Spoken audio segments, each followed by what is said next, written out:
नमस्कार, मी जयश्री मराठी रेसिपी कट्टामध्ये तुमचं खूप खूप स्वागत। आज मी तुम्हाला पिवळ्या बटाट्याची भाजी बनवून दाखवणार आहे। त्यासाठी इथे मी 2 बटाटे उकडून घेतलेले आहेत। त्याची साल काढून त्याचे काप करून घेणार आहे। आता एका कढईमध्ये तेल गरम करून घेऊया। तेल चांगलं गरम झालं की त्यामध्ये टाकूया 1 चमचा मोहरी। मोहरी चांगली तडतडली की त्यामध्ये टाकूया 1 चमचाभर जिरे। इथे मी 2 मीडियम साइजचे कांदे उभे चिरून घेतलेले आहेत। त्याच सोबत 4 ते 5 हिरव्या मिरच्या। आता आपण कांदा गोल्डन होईपर्यंत तेलामध्ये छान परतून घेऊया।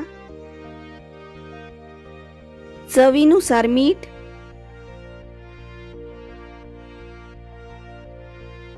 पाव चमचा हळद।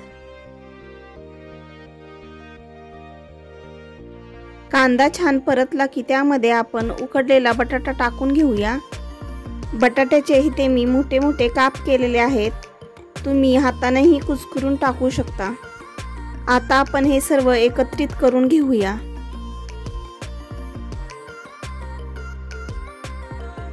आता आपण ह्याच्यामध्ये टाकून घेऊया बारीक चिरलेली कोथिंबीर।